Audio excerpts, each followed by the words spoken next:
I wasn't yours.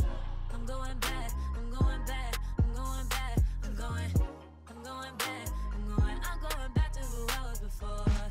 I like me better, I like me better. Hey guys, and welcome back to my channel. So can definitely say I did not foresee myself doing this type of video ever on this brand, especially right now, but y'all already know when I do come to you with a new downfall video, it's either because I saw something online or because I noticed the brand, I caught a vibe, so I'm here to tell you my thoughts. So if you guys want to know more about how I think it might be a downfall of Bed Bath & Beyond, let's go. So if you guys do not know, Bed Bath & Beyond is a very popular, home goods store. They've been around since I've been around. When you think home goods stuff, you think home goods, you think Bed Bath & Beyond, you think, well, we'll get into that. But it's been around. Like I just never saw something like that happening. But I was online yesterday and then I started seeing news stories come out about Bed Bath & Beyond, and they are not doing well.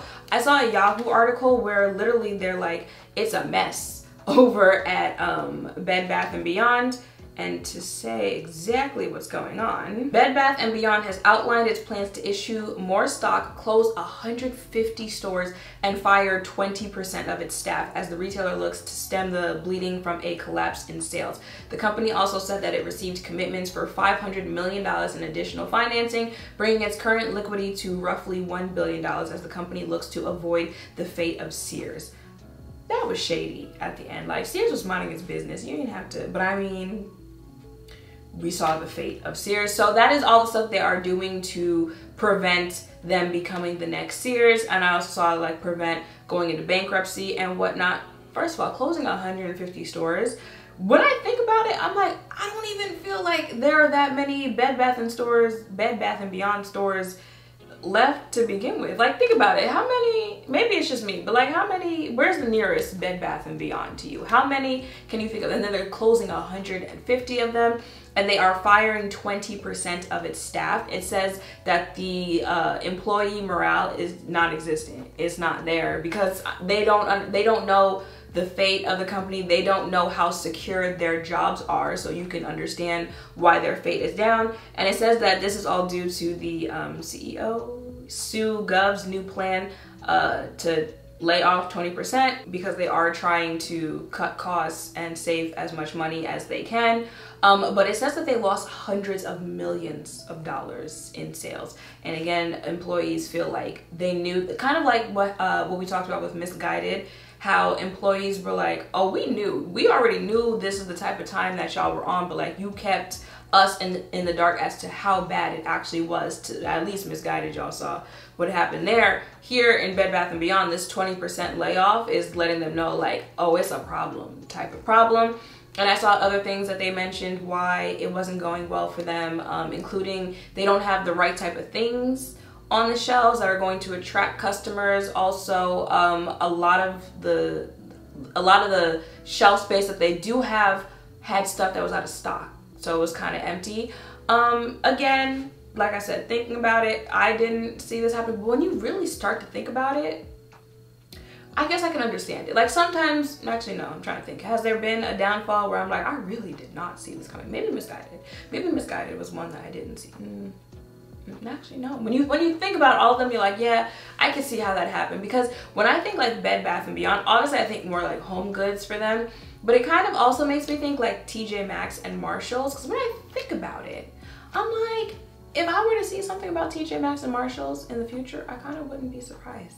It's just because I can understand it because all of those companies are still very much so like, we are not going to adapt with the times. I mean, you saw them say that they weren't stocking the right type of things, but even the way that they market themselves, a lot of these companies refuse to realize like social media is where it's at, because social media is where a lot of people spend their time. I've talked about it before, how stores that have physical stores for people to shop at, they don't really want to go the way of advertising on social media because they trust they have loyal customers that are going to continue to come back because they go there, their mother went there and their grandmother went there and all that stuff. But as we have seen, you see Victoria's Secret, they are moving towards, I get an ad for them on TikTok like every day. even companies like Saks Fifth, although even more luxury type companies are realizing, okay, if we want to stay in conversation, we want to stay in the know, then we're going to have to start using social media. And I just feel like Bed Bath & Beyond is one of those type of stores that stayed with the, you know, we're going to send out a mailer that's going to give you a little 20% coupon every however often that they send it in the mail. You know, we're going to rely on like publication type marketing or maybe television type marketing. I mean, we see less and less people are actually watching television. They're signing up for all these streaming services. But I actually saw someone saying that they feel like cable is going to come back. But anyway, so they really stuck to that, and of course that does not help them in this case. But like looking at it, when I really think about it, yeah, I could, because when you start to add all of that together, the fact that like you probably don't have the best marketing, and like when people actually get into the store, what am I looking at? Again, that's what makes me think it's TJ Maxx and Marshalls, because I was just in TJ Maxx. It wasn't a Marshalls.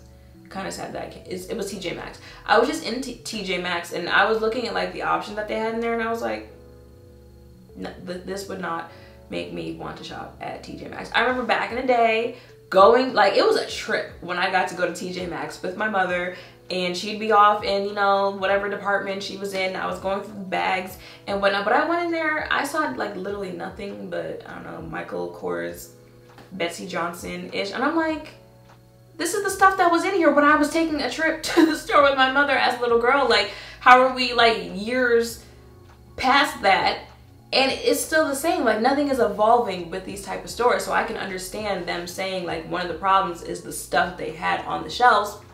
Because if you think of their competitors, earlier I was saying, you know, home goods, stuff like that. But really, when you look at like home decor, stuff like that type things, Amazon is very popular. I'm not gonna lie. I don't even have a home, but I definitely have a section for stuff that I want in the home from Amazon when I do purchase said home. Amazon, Target, people love them. A trip to Target, Overstock, what's the other one? There's like CB2, like once you start getting into the more expensive home good type places. And those things have a lot of things in common. One being the options that they have. They are staying more, you know, with the times for the type of home decor that seems to be trending and whatnot. Also, if you think about the companies that I just listed, especially Amazon and Target, I don't even really think they're trying in a sense, but they kind of are. Yeah, they are. But they are examples of staying with the time and realizing that social media is going to be your friend. Because a lot of what is keeping them on, a lot of what is letting people know that Amazon has this and Target has that, and are people who are using social media. Not just influencers, but just like, I find random stuff from people. They don't label themselves as content creators, but they're just sharing that type of stuff. That is keeping them in conversation. Think about it, you know, the stereotypical, she's a suburban stay-at-home mom, and her personality is that she ordered a whole bunch of stuff on Amazon and she has to hide it from her husband before he comes home. Like that type of thing. Like, but it sounds stereotypical, and I know a lot of people complain about that, like that's not a personality trait. But those type of people who are posting online are the one, they are setting trends. They are giving people the ideas for how they want to decorate their homes and how they want to do this and how they want to do that. So when you're not a company that those people would think first, like, oh, let me go get, you know, a vase here, let me go get a painting there, it's not going to be looking good for you. Again, when this, especially when the stuff on your shelf, it's not giving. And you also mentioned you don't have stuff on the shelf.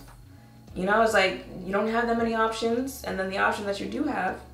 But is it too late for Bed Bath & Beyond? And what do I think of the direction that they've chosen to go with closing all the stores and the layoffs and whatnot? I get it. It obviously stinks for the people who just woke up one day and don't have a job, especially since they already feel like the company saw it coming and didn't give them a heads up, anything like that.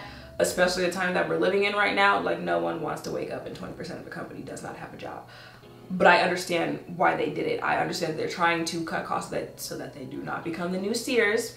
Do I think it'll work for them? I would hope so. I would hope cutting costs to that extent, especially when you already say you have $500 million in financing that's also supposed to help you. I would hope that that is going to help you. But I'm confused as to what it is they are going to do moving forward, because we realize that, you know, we don't have the right type of stuff. Okay, so what stuff are you going to stock in store? Because I feel like when it comes down to it, that is what's going to determine if they do in fact become the new Sears. Like, Sears was another store, I mean, kind of like JCPenney, like department stores. I feel like department stores need their own, like, the downfall of, because department stores were very hell-bent on, you know, we're a mall store, we've got locations, people are loyal, stuff like that. Like, they just assumed that they didn't have to put in that type of advertising and following the trends of advertising, because they've been around forever, because they have physical stores that people can go to. But if the pandemic did not teach businesses anything, is that it could change just like that. People are now starting to get back into shopping in person, but still, if you're already down, hop on the latest trends of advertising. And yeah, that could be sponsorships with influencers, with home decor influencers, because like I said, I follow a couple who, I got cooling sheets in my Amazon cart right now. That could be, but I also, like, brands do not have to specifically sponsor content creators. You can use social media as a tool without, you know, working with influencers in that way. Because like I said, Victoria's Secret, their ads are Victoria's Secret ads that I'm getting on my TikTok. I'm not gonna lie, they got me this close to buying those period panties. So you could use social media. It'd be the same way. It would be the same way of you know, using a mailer, but just doing it in like video form. Like, yes, that would take more efforts, kind of, because I mean, you have to shoot for the magazine or mailer. You guys know what I'm talking about. But you would just be doing that in video form, so it's kind of the same thing.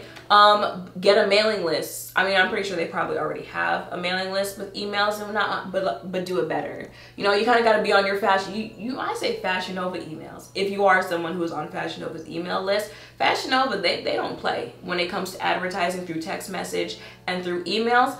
Now, someone over at Fashion Nova might need to teach them that there are some things we don't need the coupon code for January 6th, okay? You don't have to do that. But they stay on top of it. And when you think of a company that is good with their email list and their text message and stuff like that, they are a company that they stay on top of that. So they're gonna have to work on how they are advertising themselves, how they're marketing, who they're advertising and who they're marketing to. You gotta think about that, you know.